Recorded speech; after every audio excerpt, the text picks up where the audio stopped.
Chief Meteorologist Melissa Fry joining us now. And Melissa, you had the chance to talk to families, a number of families going through the unimaginable right now. I mean, that was what? I mean, it's been 2 weeks. 2 weeks. And it all started with that interview you did. It was so compelling right in the middle of the storm. So we were in Nome, the closest we could be at a safe location, middle of the night, watching the wind ramping up, the water rising, the pressure changing.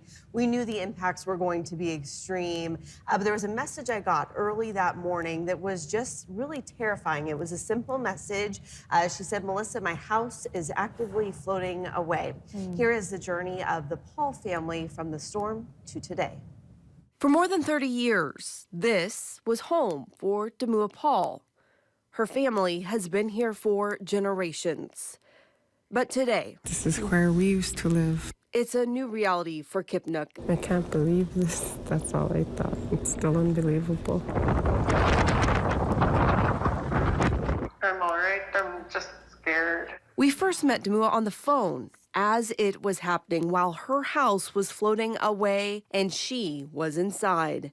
I was sleeping during the storm and I woke up to messages from my sister. She just said that my house was floating away. They had no electricity, no foundation, left at the mercy of the wind for hours. And the scariest part? Not being able to see outside. I was too scared. What did it sound like in there? You could hear the water splashing when the house would move a little.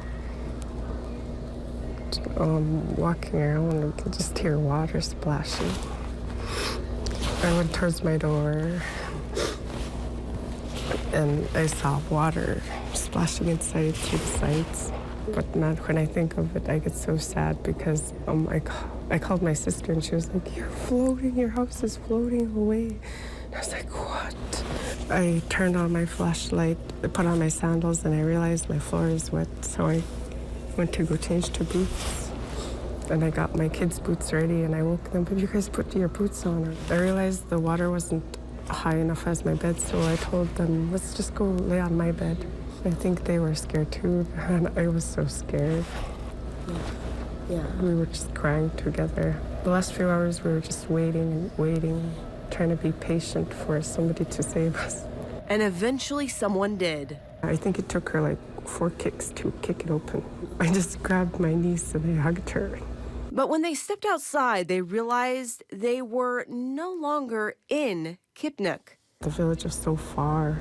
And now that the storm has cleared, the village is hardly recognizable. Where's my house? Where is your house? Aerial views reveal the damage is widespread. I'm not even sure whose house this is. She sees where her house used to be. We used to park right here. But no sign of it there now. I don't think my house is going to show. I was around 5 miles out. Today, Tamua is taking life 1 hour at a time after her family evacuated first to Bethel, then to Anchorage. And she knows it will never be the same. They have to relocate. All this land is broken. It's gonna sink, break off. Next flood, I hear. If there's another big flood, all that land is gonna break off. It's obvious that she's not at home. My kids can just go out freely at home. But it does feel safer, at least from the weather. Would you want to go back? I don't want to experience that again. But she hopes the word home will have a new meaning soon, and that started today with her kids going to school in Anchorage. I think my oldest is a little sad, but I told her it should be good here to have school. One step at a time, the Paul family is discovering their new normal. I keep feeling thankful that we're still breathing. And trying to move forward. I used to wake up feeling sad or go to bed feeling sad, thinking about it, just thinking about it all the time. Now I try not to think about it as much, so I'm not so sad.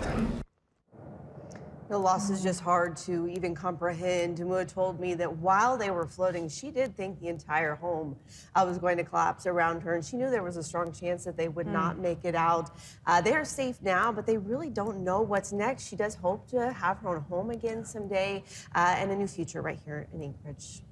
It's such a wild story, Melissa, and we're so glad they're okay. But did she share at all what it's like for them here in Anchorage? She says it's been really hard. I mean, they're just not used to being around so many people in such tight places. Her family has been in different locations across the city. Even on the plane ride here, she talked about being in that plane with 300 other people. She said she thought she was going to have a panic attack. It was a really scary situation. But above all of that, she was very clear. She does not want to relive that night again. So they're going to push forward, and they're going to do what they have to do to make it here in the city. Melissa, thank you very much. So